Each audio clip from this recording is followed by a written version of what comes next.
Welcome to Generation Flex, where we bring generationally diverse perspectives to burning challenges.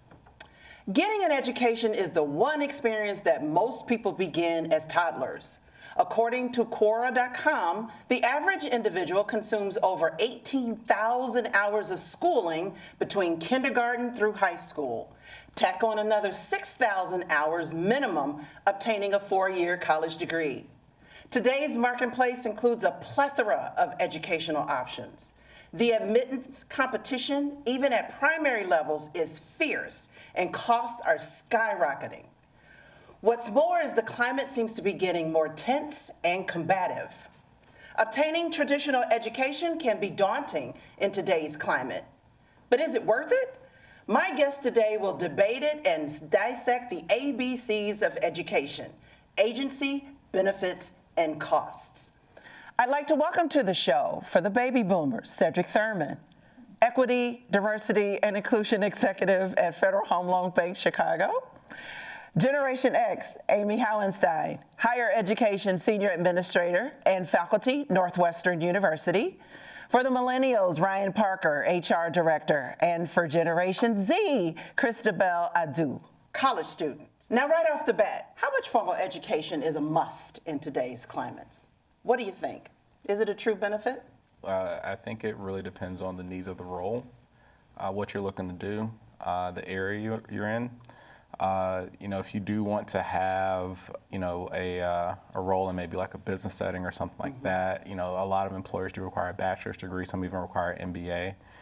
But if you want to pursue maybe a trade, or even some of the roles in the IT space, you can actually get a certificate to position you to be ready to go into those fields. So, it varies. Everything may be a little different for everyone. You think people are really thinking about the role? Yeah, it's a very, very, very wide space in one's life when you start thinking about career options and career opportunities. Sometimes folks, they may just be very adamant about attending a school or a university. Some folks, they know exactly what they want to do the entire time. But it could, it depends. I'd be curious to hear. Part of the question assumes people need education to do something. I started the premise, are we educating people on what the options are for them to do something? Because then it becomes a question of, do you understand what possibilities are for your life? And then from there you can decide what kind of education do I need to do that, whatever that may be. I don't want my brain surgeon to be self-taught, but conversely, people say, how much formal education do you need? But there are plenty of people that could go into the trade because there are people retiring from trade jobs and there's no way to backfill them. So if we say everybody should go off to a university and get a 4-year degree or get an MBA, or what about a person who says that's not really not for me? Are they aware what their other options are? And so how do we educate people on what options are so they can decide what kind of education fits for them and works for them? And even the word education has its own set of connotations in and of itself. Like, and we're not only just talking formal education here, right? There's all kinds of options. What do you think, Christabel? I saw a quote that said more people are becoming social media influencers than actually going to trade school. And I was thinking about it, and I'm like, yeah, all my peers are trying to be influencers instead of actually learning a skill. So if we're all trying to be influencers, then who's going to fix, the tires, who's going to be plumbers and stuff? And I was like, yeah, this actually makes sense. But it's just the fast money, the fast way to make money. Instead of going to get an education, I would rather, start getting money, because I have needs and stuff. So it's just like, education sometimes could wait. You're saying that's what a lot of your peers are thinking, right? Because you're in school and you're a college student. Yes. And some people drop out. For my program, about 6 people dropped out so far. Okay. Because it's like time management is not meeting up with, going out to the bars and stuff to have fun. So it's just like, I might just drop out for a while, and they don't end up coming back. Don't come back. Like, and you're studying nursing. Yes. So isn't it good to know she's going into nursing? She's going to have a formal education. And I thank you for doing that. Yeah, thank you for doing that. So, Amy, you get paid to think about education on a regular basis. What do you think? Yeah, I think the marketplace is changing in a lot of different ways.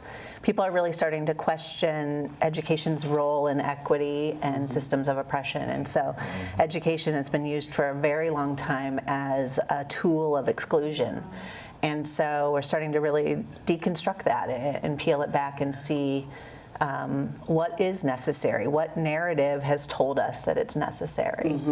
I think we've all heard at least some version of Horace Mann's adage that, education is the great equalizer. And we're almost, I hate to say this, but almost a quarter of the way through the 21st century. Hurts my feelings as a Gen Xer, a little bit, missing the 80s and 90s. Just I know. take from the boomer, it gets better. But, thinking about that, some of the work that I'm interested in or studying is what has the institution of education done to move the needle on equity?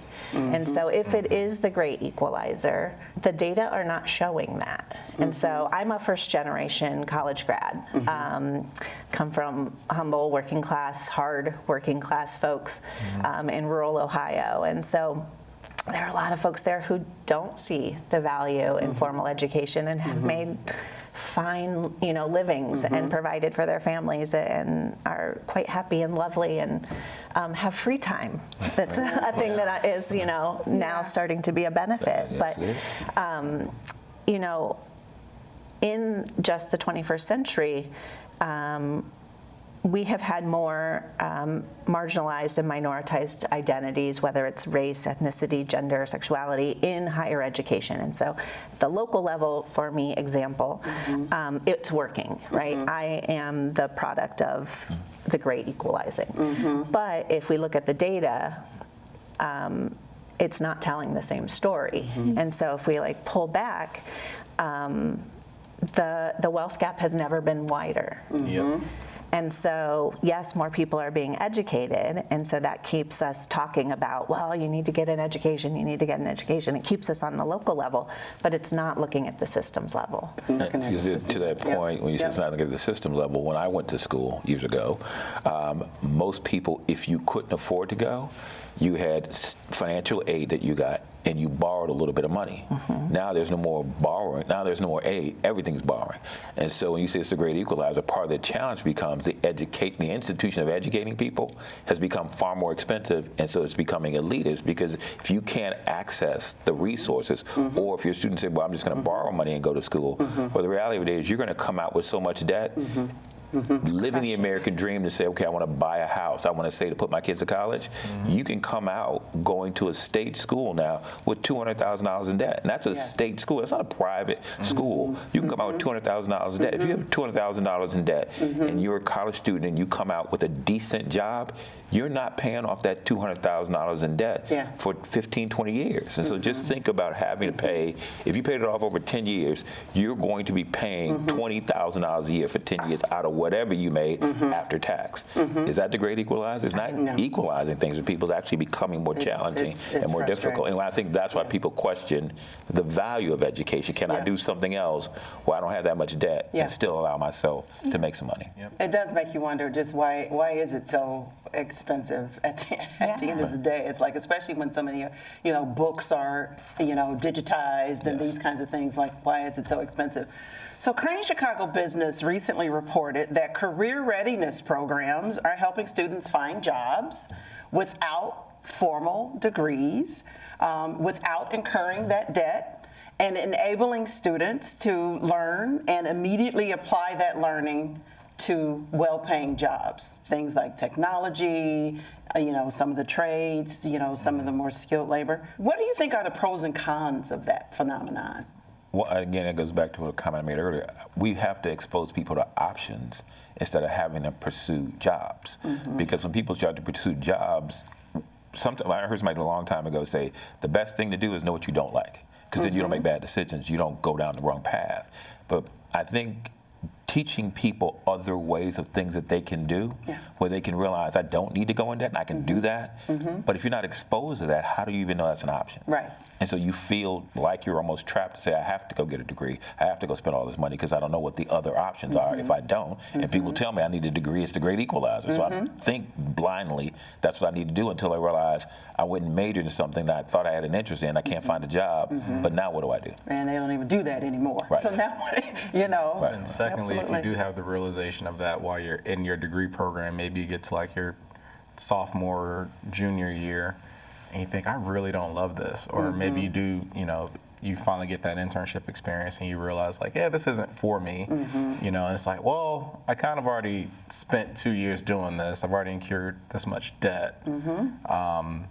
You know, it's like the cost of switching to something that you actually do want to do, or kind of finding your passion, you know, whether it be being an influencer or something outside of your degree program, that kind of creates a barrier as well, because you think that I have to finish this thing before I can do something else. What about those of us who may choose to go to college later, maybe for the first, second, third, fourth time? You know, what I would call the non-traditional student, meaning you didn't just get your high school diploma. What can they expect? I think that actually makes a lot of sense. I think experiences are what really, you know, kind of makes a person rich, right? Like if you can go experience different things, and you, to Cedric's point, you know what you do and you know what you don't want to do, then you can kind of move a little bit differently versus if you're, you know, I mean, we've all been there, like, you know, you kind of just out of high school and you don't know what you don't know.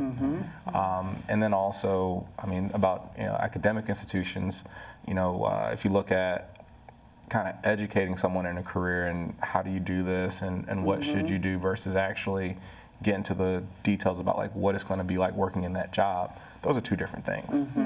Those are two very different things, and kind of get in that real, you know, realistic job preview for different roles, I think is probably most important. And those folks who have had the non-traditional route, maybe they've worked somewhere, they spent some time in the world, and they truly know what they do and don't want to do. I think that's actually going to benefit that group a lot more. I think it'll benefit them, but you still have to change the systems and hire those folks. Because there's this bias to say, okay, somebody's 25 years old and they're starting college. The perception is, what did you do wrong? Why didn't you go right away? But if they didn't know what they wanted to do, is the smart thing to do at 18 years old, go take on a bunch of debt to go do something that you realize, I don't really like this. What if somebody decided, I'm going to spend time figuring out what I actually want to do, and then I'll go pursue a degree because I know I actually want to go do that. But the hiring people on the other side are going to say, well, were you just sort of enjoying life, or what were you doing? And they will question, why didn't you follow this path that everybody sort of dictated, this is the path you should go down, right off as the bat. opposed to being open to people saying, I wanted to make sure this is what I wanted to do, and now I'm here because I know this is what I wanted to do. Yeah, and I think that some of that gets back to what you were saying, Amy, about, you know, the marginalized groups being impacted by that, because there are just some professions that some community, they don't have them in their communities, right? Maybe I saw something on, you know, a video or something like that, but I think I want to do that, but I don't have somebody that really can walk me through what does it take to do this, right? So, you know, I think what's great about formal education is that they never tell you too old to go to school. Right. Yeah. But I think that we have to think about what that experience is in the classroom itself. So we'll come back and talk about that right after this. What's it like being adopted and growing up in Chicago? Tune in to For the Culture and find out. At that time, I was 38 years old. Okay. So, you know, thankfully, you know, almost by fate, we were already friends. Samantha had already had this experience, because when I found out, I just didn't know what to do. We'll see you this Tuesday at 7 p.m. on CAN TV Channel 19, streaming on cantv.org and on the brand new CAN TV Plus app. Welcome back to Generation Flex. Now we've examined the benefits and the cost of education. Now let's turn to the agency factor. There is a power dynamic in the classroom regardless of the level and the age, right? In 2022, USA Today reported that according to the National Incident-Based Reporting System, kids aged 5 to 9 were arrested 2,600 times over a 20-year period. Disproportionately Black and disabled children. I find that outrageous. What is happening in our schools these days? Why is this happening? This cannot all be because of a pandemic. It's scary. It is scary. These kids are like not fully formed in terms of brain-wise. Even with psychology, kids are in their stage of actually just mimicking what they see. So if we're arresting kids, you're putting in fear. So it's just they're gonna live with that for the rest of their lives. So arresting kids, I was stopped by the police on the 1st of January because I was going at 30 in New York. And the first thing I thought of was, he's gonna shoot me, because it was a white cop. And I started crying. So that's, because I see this on TV, a black man is shot, a white woman who is pregnant, all of that, so I was scared. So putting this into kids who are 5 to 9, 7 to 9, it's just not right.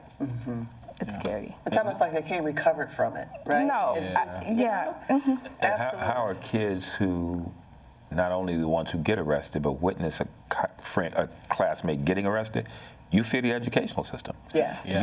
You fear discipline. You fear things that school theoretically is supposed to help you understand. You now fear those things. And so now I want out of the system. I don't want to be in this system because I don't think it's helping me, or I'm afraid of what it may do to me. Which is so sad, because I had fun in school. Yeah. And to think that kids are being terrorized by the people who are supposed to protect them is frightening to me. Also, it's what, for me, is what was normalized.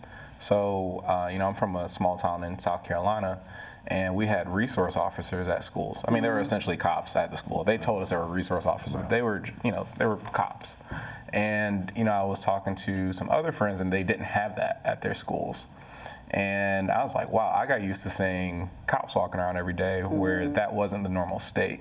So, I just think it's based on the community and just how, but kids should not be arrested. I think that's terrible. I mean, it's a 7-year-old, it's a kid, like, they're not fully mentally developed. I mean, it's a child. And I mean, kids decide that they're going to be mischievous. And I mean, my mom was a teacher. She would tell you all the time, kids are just going to act up in class. Because at some point, sitting there for that long, as we talk about education, their minds are not formed to be still for that long. Adults won't be still. They won't. I mean, right. So you take recess. Part of the reason they have recess in school is to break up the day, so kids don't have to just sit still. But all of a sudden now, the approach is, if a kid won't sit still, there's a problem. Call in the resource officer, or we're going to police the behavior instead of trying to understand the behavior and then figure out how you get the kid to be engaged into something. Because the reason they're acting up is they're not engaged in something. They're distracted. And so all of a sudden now I'm going to go look the other way because you're not keeping my mind stimulated. Yeah. And,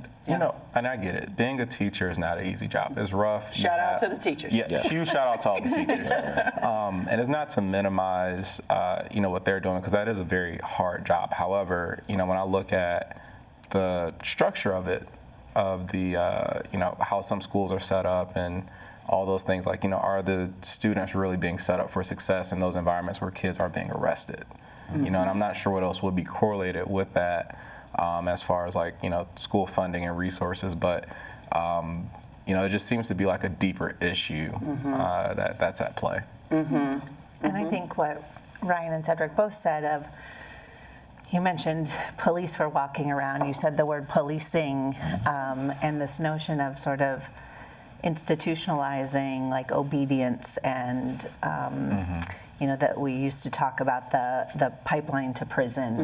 And now, I mean, that sounds like prison to me, my fifth grade classroom, and I spent the better part of a decade teaching middle and high school.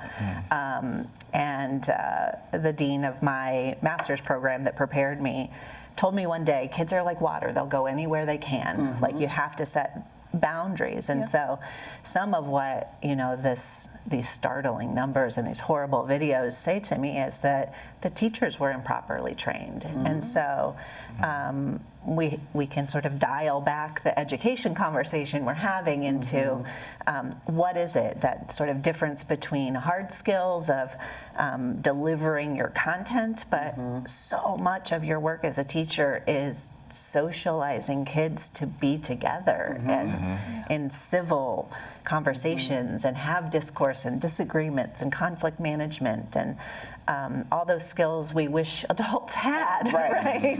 Isn't there a book that says everything I learned? It was titled "Everything I Learned in Kindergarten." It's a good book, actually.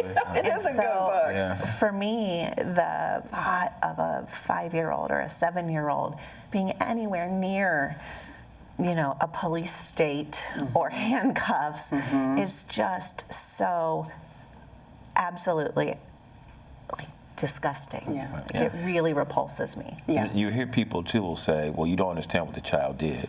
And I could just go back to, do we understand what created that behavior? Yeah. Are we immediately going to go to arrest a child? Are we willing to say, let's sit the kid down and understand what happened? Yeah. But let's certainly not put him in handcuffs. If you put him in handcuffs, I will guarantee you when the kid comes back, they're going to be operating in certain things Worse. out of anger. Worse. Because they cannot believe what just happened to them. Yes. And so now if you think you're trying to Yes. control the problem, you're creating a bigger problem. Yes. Can we agree that there is racism, sexism, ageism, Yeah. colorism, classism in classrooms? I don't care if they're in the elementary school, high school, or college, right?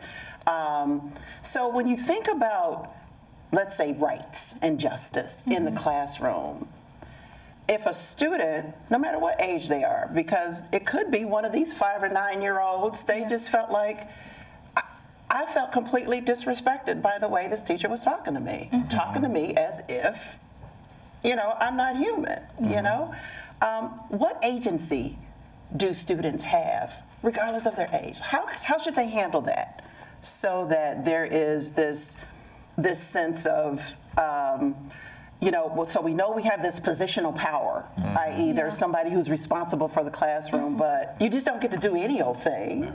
Right? I think it gets to your point around are they trained? And again, it's not trying to go in on teachers. Yeah. Everybody's human. Yeah. But what do we do? What do you think? Me as a student, I've had times where I'm not okay with what the professor says to me or what the professor does. But then I have it at the back of my mind that this same professor has about 20 other students in the same class. He cannot or she cannot control everything at once. So whatever he or she is able to control in the moment, you just give them the benefit of the doubt. If it doesn't continue, you just know it's a mistake. So for the most part, I tell my colleagues, it's not always you going up to the professor, I don't like what you did. Sometimes you have to put yourself in the shoes of the professor. If you were the professor, that's probably how you would handle the same situation. So it's just sometimes taking a step back to kind of put yourself in the person's shoes and just letting it go. Do you feel like if you had to turn in an assignment, and this is the way I wanted to do the assignment, I get, right, you get what the instructions were, but this was my version of that assignment. Should you have the right to turn that in? In most classes, we use signed consent to do what is on the syllabus. So I don't think we have the leisure to just do it. Signed consent, really? Yes. You have to sign to say I'm going to do my... Yeah, for every really? class, yes. Wow. So you don't have the leisure to just go in and do what you want to do. You have consented to whatever is going on in the class. Okay. So as far as it's not on the syllabus, I don't think illegal. you have... Rights are being violated? That feels like. It's on your syllabus, you sign it. Well, I don't know if it's for my program, Sure. but you do sign those. Really? Yeah. I've never heard of that. Has anybody heard I didn't remember that either. Yeah, I don't. You know what? It's interesting because while I was in school, it was very, and I'm not sure when the last time our academic practices have been updated as a society. 1950. But it's, it seems data, right? It's like do this way, et cetera, et cetera. Yeah. But in corporate, sometimes you'll be presented with a problem, and it's not like a black and white. Most things aren't. Yeah, it's a lot of gray space. It's a lot of Yes. ambiguity. Yes. And you have to be able to function and adapt to that. Yes. And almost to the point of when I think about students in class, and that may be in a police state, or I shouldn't say police state, but in a school with police or something present, you're almost afraid to step out of line. It's like, all right, I just want to come here, do my little homework or do this classwork, get this degree, go home. Yeah. Right? Because if I do, talk back in class, I don't want this to be the thing that gets me snatched out or, gets me suspended. Now I Yeah. can't graduate on time. Yeah. Now I can't, get to college and, Yeah. It's just the ripple effect. It's almost like the impacts of mistakes that certain kids make from, mainly black and brown communities are so severe that, they can't recover from it, whereas if they were in a different community, they could. Well, big topic, little time. We have to hold it there. We'll be right back after this. On this week's In the Arena, I'm joined by one of Chicago's now generation of leadership, Melanie Silas. Take a look. I also did the Emerging Leaders Leadership Program, and I think that getting involved in that program not only allowed me to see that Chicago Urban League was one of the best movements in the whole movement, but also really kind of to understand my skills in comparison to some of my peers. An educated society is a more competitive, productive, and safer society. Schools are not babysitting substitutes, nor should they be feared as penal institutions. Besides parents and family, teachers were the earliest and most prolific influencers in a child's life. Sadly, in many classrooms, whether primary, secondary, or higher education, there is a breakdown of trust and confidence. It is said that education is the great equalizer, and the rewards often outweigh the costs. UNCF said it best: a mind is a terrible thing to waste. And in the pursuit of education, remember that everyone, students and their instructors, regardless of age, personal background, or socioeconomic status, desires to be treated with dignity and respect. It is earned, not automatic. Let's make learning less of a battle and more of a blessing. I'd like to thank my guests, Cedric, Amy, Ryan, and Christabel. Until next time, remember to live, laugh, and love. Thanks for watching.